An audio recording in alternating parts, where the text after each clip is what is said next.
No, we're not going to sit down and do an interview. And I don't think anybody in this room would sit down for that interview. You are not worth the chair that you're sitting on. Lance Armstrong on the attack, confronting a reporter who asked about doping during a news conference in 2009. Expect a different tone from the disgraced cycling star in his interview with Oprah Winfrey, set to air Thursday night. It's being billed as Armstrong's big admission. But after confirming that he has doped, what's left to say? And why is Armstrong saying it now? The CBC's Adrienne Arsenault has reported extensively on the Armstrong story. Tonight, she looks into what might come after the apology. Good luck finding anyone who has ever described Lance Armstrong as soft or contrite or humble. His decade of doping denials always dripping in aggression. I have never doped. No way. Would never do that. If it can't be any clearer, then I've never taken drugs. Everybody wants to know what I'm on. What am I on? I'm on my bike. And yet the rebranding has begun. Oprah, Lance Armstrong, no holds barred. Of the hundreds of journalists who begged for the interview, he's chosen television's great confessor, and some will argue a friend. Oprah Winfrey has showered Armstrong with support in the past, has a history of gentle interviews with drug cheats. Marion Jones, the American track star who did time in jail, also did time on Oprah's couch. It was wrong in hindsight. If I had it to do over again, it would be different. It wasn't exactly an inquisition, and the suspicion is Armstrong's interview won't be either. 2.5 hours, a list of 112 questions, and yet even Oprah seems measured about his responses.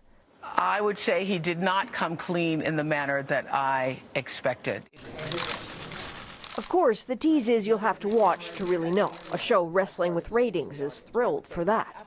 But the cynics are ready, bingo cards at hand, just waiting for the canned answers. The "I never made another rider dope, that was their decision" response. Or the guaranteed, "This doesn't change my fight against cancer." That is exactly what Armstrong told the staff at the Livestrong charity he founded and now no longer represents. He has apologized to them and will likely apologize to more. But why? After so many denials, why now? As always, he is a man with a plan. Right now, he's coming forward because he wants to compete again. If he comes forward, he might get his lifetime ban from Olympic sports either lessened or taken away altogether by the U.S. anti-doping agency. Juliet McCurr of the New York Times broke the news of the impending confession, has followed Armstrong for years, and reported he recently reached out to the U.S. anti-doping agency, which launched that massive investigation of him. The timing of the meeting and the public confession are key. He needs USADA to drop its ban if he's to compete in triathlons, as he suggested. And USADA needs him, because Lance Armstrong has made it more than clear he knows where the bodies are buried. They want to know who was facilitating his doping. And they already have cases going on against his team manager, a few doctors, and those kind of people, but they believe that there are people much, much higher in the sport who helped Lance Armstrong get away with it for so long, and they want to know those names, and they want to know details. Exactly. According to Selena Roberts, once of Sports Illustrated, few have written more extensively of Armstrong's tactics. Her sense now is that among those watching the interview will be some terrified souls. I would say there are about 100 people who need to be nervous about what he's going to say. Remember, depends on when he is going to say that he started doping, and if he's going to be very specific. If he says, "I started doping back in the 90s, well then why didn't USA Cycling, catch him? Why didn't the labs catch him? And all the people that can be sucked into that.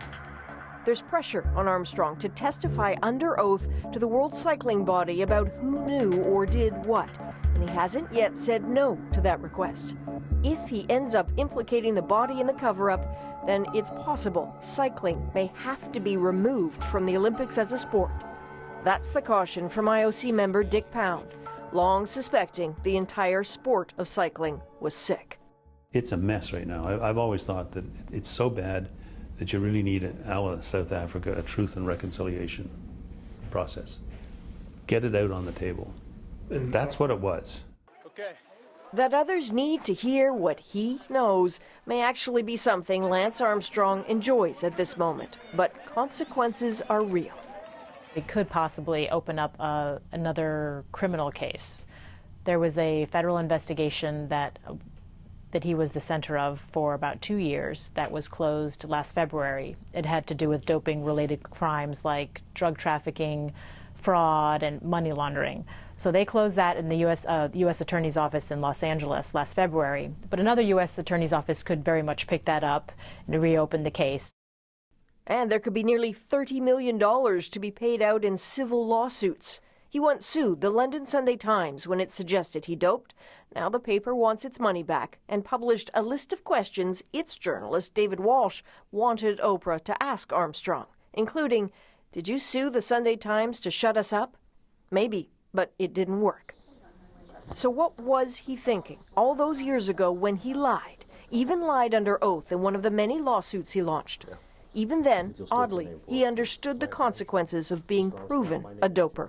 So everything I do off of the bike would go away too. And don't think for a second, I don't understand that. It's not about money for me. Everything.